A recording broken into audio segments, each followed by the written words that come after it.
March 7th of this year, Representative Walter Jones of North Carolina introduced House Resolution 107 into the United States Congress.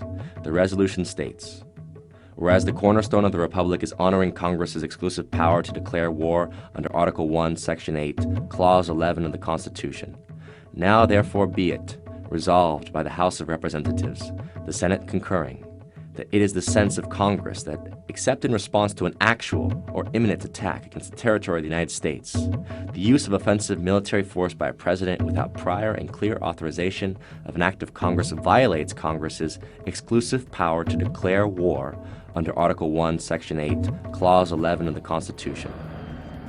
Jones intended his resolution to express the sense of Congress that the use of offensive military force by a president without the prior and clear authorization of an act of Congress constitutes an impeachable, high crime misdemeanor under Article 2, Section 4 of the Constitution. Why does President Barack Obama deserve to be impeached? Here are 4 reasons. Doing little or nothing at all will result in even greater deficits, even greater job loss, even greater loss of income. 1. The Obama administration not only endorsed the 2008 bailout policy, the funds from which did not go either to homeowners or for taxpayers' protection, but rather to the consolidation of private banks, many of them in Europe. There was no investment of any meaningful type in the physical economy.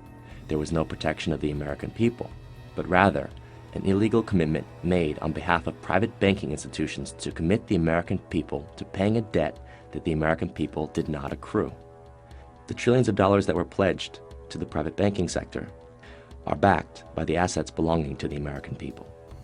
This combines to represent the most clear violation of the principle of the general welfare in the preamble to the Constitution of the United States. I also want to be clear about what we will not be doing. The United States is not going to deploy ground troops into Libya. U.S. boots are reportedly on the ground in Libya. 2. The Obama administration conducted a war in Libya which it claimed it did not conduct, with American forces that it claimed were not involved, to the purpose of overthrowing and then executing a head of a sovereign state, who was held in the custody of insurgent forces financed and militarily supported by the United States, France, Britain, and other NATO countries. This was done despite the fact that the United States was neither attacked nor threatened with attack by the nation of Libya. Only the Congress, not the President, has the authority under the Constitution to declare war, but the Obama administration believes that it has that authority. Do you think that you can act without Congress and initiate a no-fly zone in Syria without congressional approval? The administration recently asserted that its actions are above the laws of the United States in an exchange between Obama Secretary of Defense Leon Panetta and Senator Jeff Sessions of Alabama. Our goal would be to seek international permission, and we would come to the Congress and inform you and determine how best to approach this, whether or not we would want to get permission from the Congress. I think those are issues we would have to discuss as we decide what to do here. What I heard you say is we're going to seek international approval, and then we'll come and tell the Congress what we might do. The Obama administration, thus, does not believe that the Congress has the exclusive power to declare war, and accordingly, the President should be impeached. Let me welcome Prime Minister Cameron to the United States of New York. Obviously, there is an extraordinarily special relationship. 3. The Obama administration sides with the imperial power of Great Britain, and proudly so, in what has been called the special relationship. Through that special relationship, the United States, as a result of the false intelligence advocated by Tony Blair, claimed that Iraq had weapons of mass destruction and conducted a preventive war against Iraq in 2003. Preventive war was declared a crime against humanity by the Nuremberg Statutes of 1947. But now, on March 13th of this year, Barack Obama and David Cameron declare their intention to seek the removal of the Syrian regime of President Bashar al-Assad, a regime that has shown no intent of threatening or attacking the United States Republic. This shows Obama's intent to continue a policy of war, for the commission of which the Nazis were sentenced to death at Nuremberg. If President Obama intends to finance, arm, or in any way militarily support the rebel factions against the president of Syria, he has a constitutional requirement to approach the Congress for a declaration of war. 4. President Obama has committed us as a country to a policy of indefinite warfare, including on American soil. On December 31st, 2011, Barack Obama signed into law the 2012 National Defense Authorization Act, which includes provisions that state that Congress affirms that the authority of the President to use all necessary and appropriate force pursuant to the authorization for use of military force includes the authority for the armed forces of the United States to detain covered persons pending disposition under the law of war.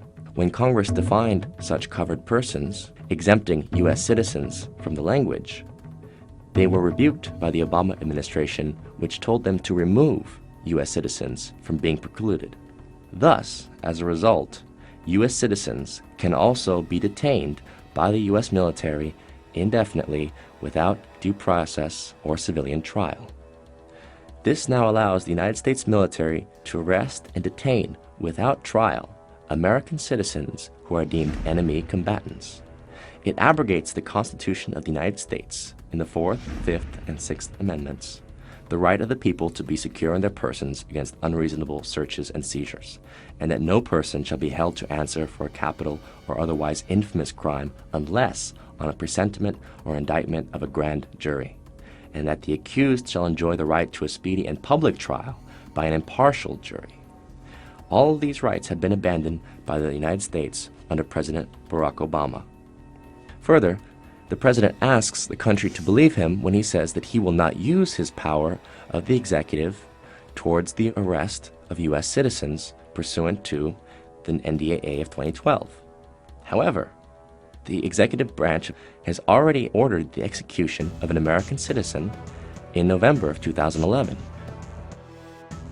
The Obama administration has already assassinated an American citizen, Anwar al-Awlaki, who was never tried in absentia, but was simply indicted by a secret court, according to the executive branch, who then ordered his assassination, a murder which also included that of his son, a 16-year-old boy, and a family friend. Considering the president's willingness to assassinate American citizens, are we really ready to entrust him with the power to indefinitely detain U.S. citizens in the course of so-called combat? After all, our Constitution promises the trial of all crimes, except in cases of impeachment, shall be by jury, and such trial shall be held in the state where the said crimes shall have been committed. Now is the time. If we choose to surrender our republic to the machinations of dictatorship for fear of external threats, terrorism, and other amorphous enemies, then we do not deserve the republic which was given to us by our forefathers and promised to us based on the pledge that it is a republic of the people, by the people, and for the people. Consequently, as a republic belonging to us, we are not accountable to the President and the Congress. They are accountable to us.